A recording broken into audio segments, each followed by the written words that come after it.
Hello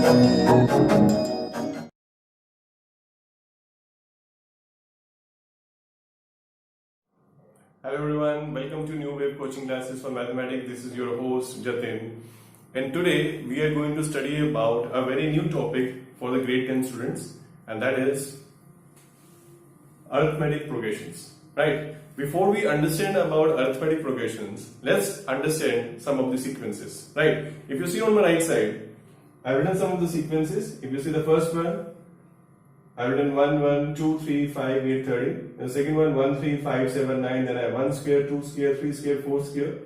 And then there is a sequence written in rupees. Rupees 8,000, rupees 8,500, rupees 9,000. Now, what we have to understand here, if you see the first sequence, it is not easy to predict what the next number would be. Although you can think a little bit, if you think out of the box, you can say every number which is coming is the sum of previous two numbers. So 1 plus 1 is 2, 1 plus 2 is 3, 2 plus 3 is 5, 3 plus 5 is 8, 5 plus 8 is 13, and so on, 8 plus 13, and the next number would be 22. If you see the second sequence, simple, it's a sequence of odd numbers. So obviously the next number could be 11. Third, you can say it's very simple, 1 square, 2 square, 3 square, 4 square. It means the subsequent terms would be 5 square, 6 square, 7 square. Or if I have written it in this way, then for some students it might have been difficult to find out what would be the next term in this sequence, right?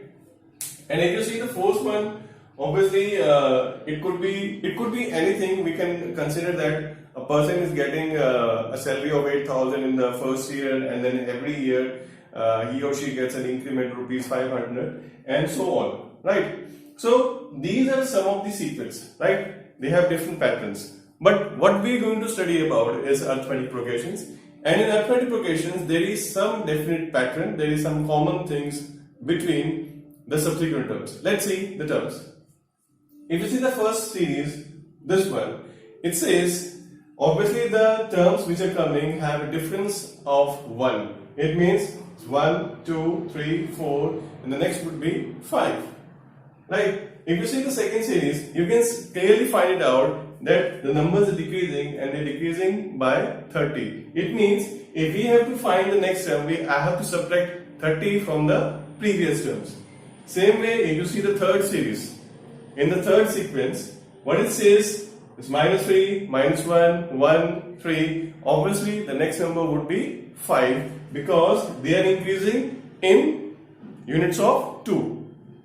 And if you see the fourth one, you see what is there? All the numbers are same, right? It means the difference here between the numbers is 0. It means the next term would also be 5. Now the list of numbers on the other side which is given, these list of numbers is also called a sequence. Each number in this list is called a term.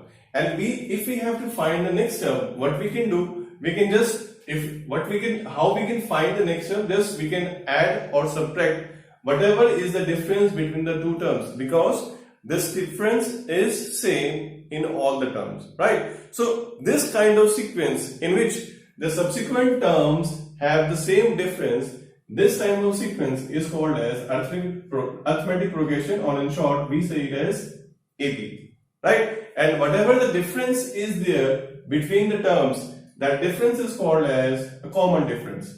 Why we call it a common difference? Because it is common for all the subsequent terms. It means if you take two consecutive terms, then the difference would be same for all. So this is what we call as an AP, right? Now let's take some of the questions from the exercise. Now, one thing more, this common difference is denoted by a small letter d, and the common difference can be positive, it could be negative, and it could be 0. All the three forms of integers can be there. It can be even in a fraction, it can be in a decimal also, right? So the common difference can be of any value, right? So let's take some of the questions from the exercise, right? Now, if you see the exercise 5.1 of the NCERT book,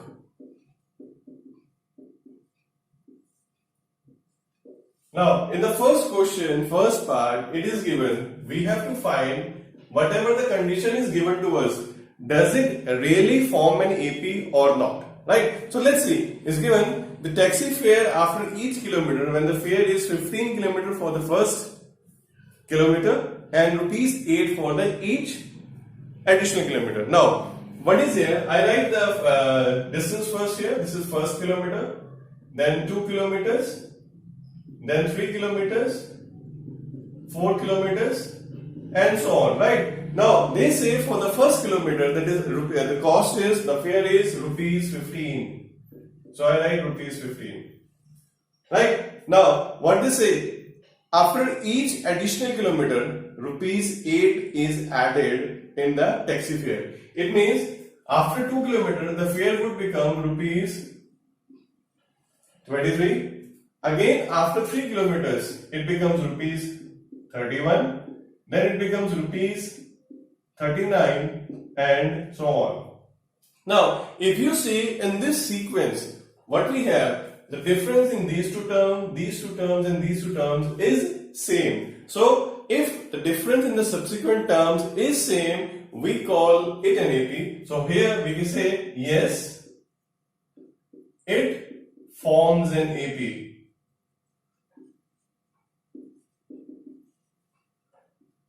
Now, let's take the second part. In the second part, they say, the amount of air present in a cylinder when a vacuum pump removes 1/4 of the air remaining in the cylinder at a time. What does it mean? Whatever the air is present in the vacuum cylinder, 1/4 of the air is removed, right? So let's suppose initially the volume is V. Now if you remove 1/4, right? If you remove 1/4, it means what will be left is 3/4 V, right? And now, if we again remove 1/4 of this, 1/4 of 3/4. See how we get this thing? It is saying 1/4 is removed. So remaining air I am writing. So initially it was V. Now I separate 1/4 because this is removed. After taking the LCM, I get 3/4 V. This much amount is left, right? Next time, what I have to do? I have to take 3/4 of this.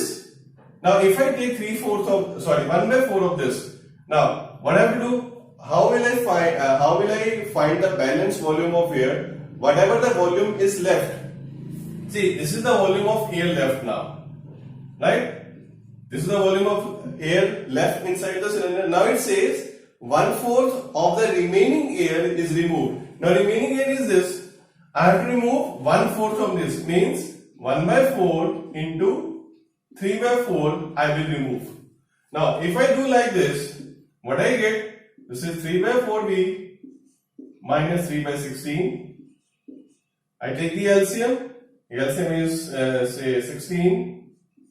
This is 12V minus 3V. I get 9/16V. Or also I can write 3/4 whole square V is left. It means my next term would be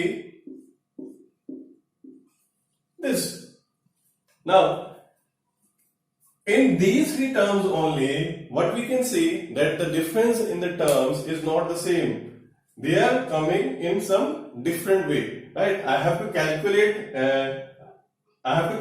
the values, right? So here the difference is not same. So this is not an AP. So I write no, it is not an AP.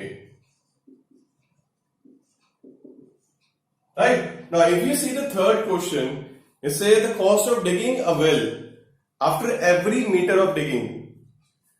When it costs rupees 150 for the first meter, same way, the way we have done the taxi fare question, same way, the cost of digging 1 meter is 150, the first meter 150, and then they keep on adding rupees 50 for the every meter. It means 150, then for 2 meters it will be 200, then for 3 meters it will be 250, then 300, and so on. And again, this will be an AP because the difference in the subsequent terms is same, right? And if we talk about the fourth one, it's the amount of money in the account every year when rupees 10,000 deposited at compound interest. So whenever we talk about a compound interest is not same for every year. That is why the total amount which will be coming at the end of first year, second year, third year, they will not have the same difference. You can try and calculate it yourself, and therefore this will not form an AP, right? So this was all about the first question of exercise 5.1. Now let's talk about the second question. The remaining questions are quite simple. So I'll do just one part from that. Others you can try it out. So it's given, write the first four terms of an AP when the first term A and the common difference D are given as follows. Now, one symbol I have already told you that the common difference, for the common difference we write D. Similarly, for the first term of an AP, first term, we have a symbol, we use it as A. And for common difference, we write it as D, right? Now, if we see the second question, alright, I'll do, let's do the fourth part.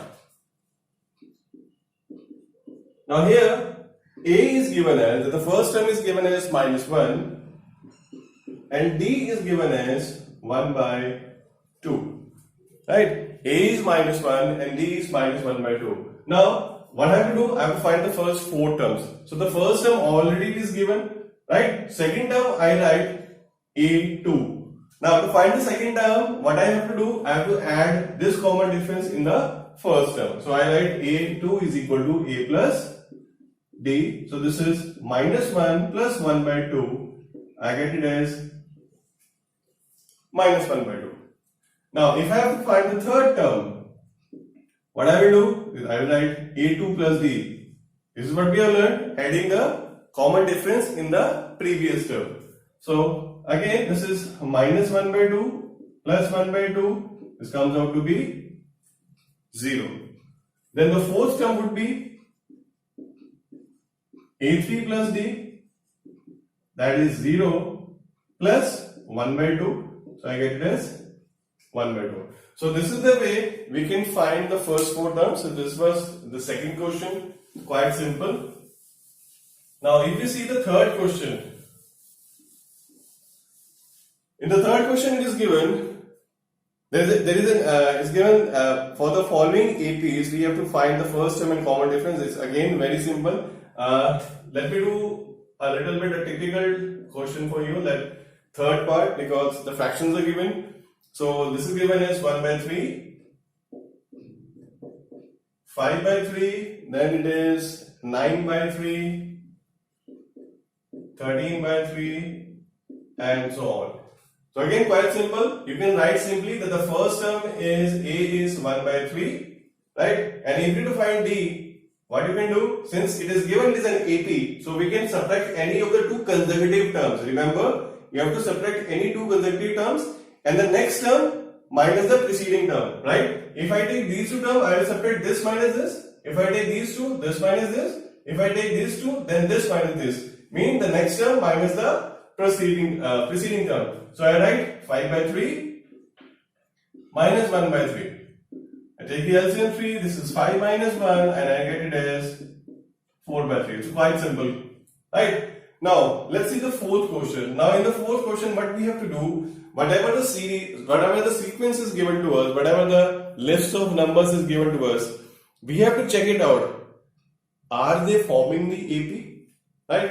If they are forming the AP, what we have to do? We have to find the common difference and we have to write the three more terms, right? So how we can find that the given list of numbers forms an AP or not, or the given sequence is an AP or not? We can find the common difference between the terms.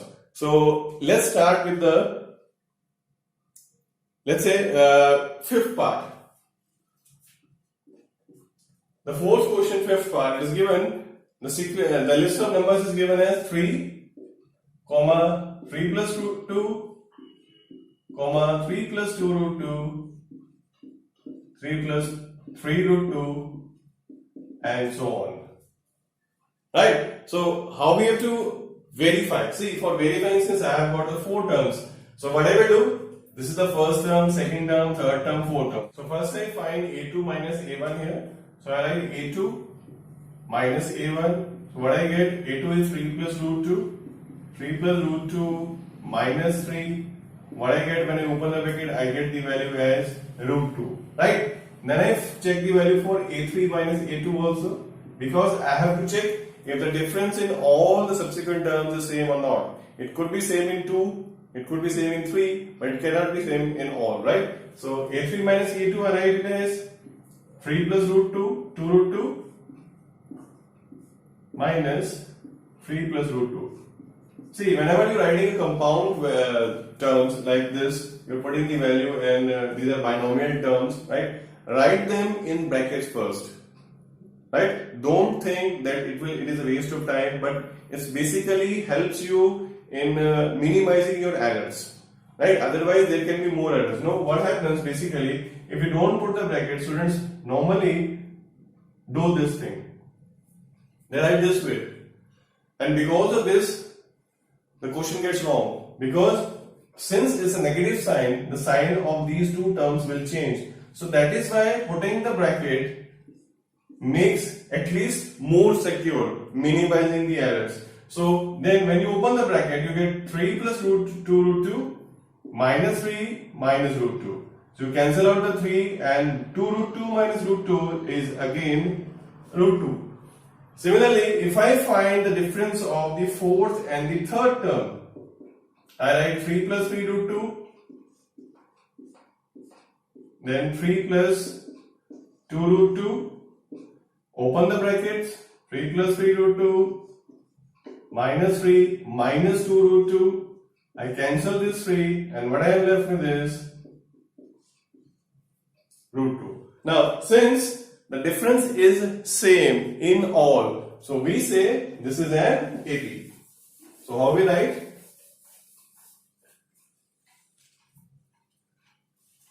Since the difference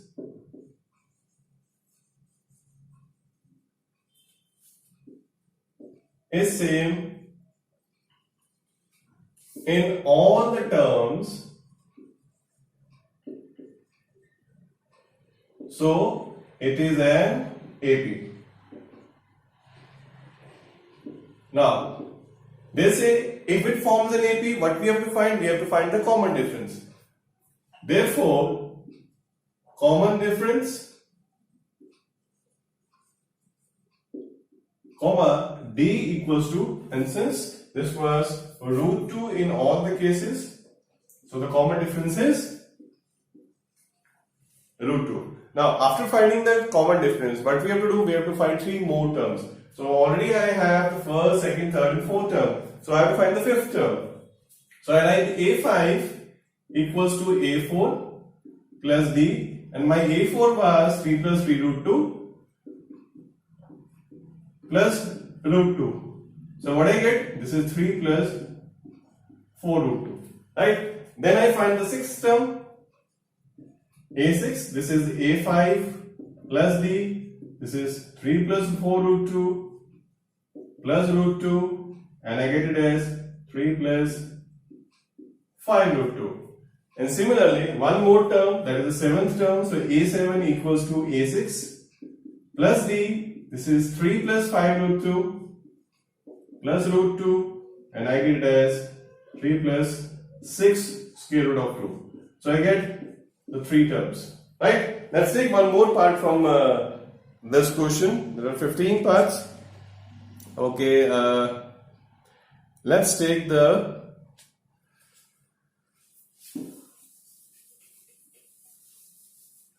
a little bit difficult part. Okay, we'll take the 12th part. 12th part from this question. And in the 12th part is given as root 2, root 8, then we have root 18, then we have root 32, and so on. Now, what we have to do first thing, see, these are all the square root forms, and we cannot subtract or add the square root forms until the inner part is same. Right? Otherwise, we cannot add or subtract. We say these are not like terms. But somehow we can make them, let's see if we can make them like terms or not. And how we can do it? If you remember, you learned about square roots, squares and square root in the grade 10, grade 8 class, grade 8, right? So how we do? If you see this root 8, this root 8 can be written as 2 into 2 into 2. 2 times 2 times 2. And this root 18 can be written as 2 multiply 3 multiply 3. And this root 32 can be written as 2 multiply 2 multiply 2 multiply 2 multiply 2. So these are prime factors. What we have done, we have written the prime factorizations of all the numbers. Now what we can do, we can form pairs. There is a pair here, there is a pair here, and 2 pairs here. Now what happens? In the square roots, whatever the number forms a pair, from that pair, one number comes out. It means this 2 comes out, this is over, and what is left is root 2. Same way here, this is 3 root 2, and this is 4 square root of 2, and so on. So we have changed the series phase, right? It was given some way which was confusing, but now it seems to be more easy to simplify. Now if I find the difference in the first two terms, this is 2 root 2 minus root 2, I get it as root 2. Then if I take the difference of next two terms, third term and second term, this is 3 root 2 minus 2 root 2, again root 2, and then the fourth and the third term. This is 4 root 2 minus 3 root 2, and I get it as root 2. Now again, since the difference is same, so it forms an AP, and the common difference is D equal to root 2. So this is the same thing which I can write it here. But this will be different, right? So if I have to find the fifth term, what I do? I write A4 plus D. So my A4 was 4 root 2, and I add root 2 to this. This is 5 root 2. And if you take 5 inside the root, it becomes 5 square, or you can also write this thing as 50. If you go by this series, then if I find the sixth term, this will be A5 plus D, and that is 5 root 2 plus root 2, this will be 6 root 2, and if I take 6 inside, it becomes root 72, and the seventh term is A6 plus D equals to 6 root 2 plus root 2, and becomes 7 root 2, and if I take 7 inside the square root, it becomes 7 square, that is 49, and 49 2 becomes root 98. So these are the next three terms, right? So dear friend, this was all about the introduction of AP and some of the questions from exercise 5.1, right? If you have not understood anything, try to just repeat the video. Whatever the questions are left, just try to solve them yourself. If still you find difficulty, you can just write in the comment section. So this is from my side. I hope you understand everything. If not, watch the video again. Make sure to like my video and subscribe to my channel. This is your host signing off. Goodbye and take care.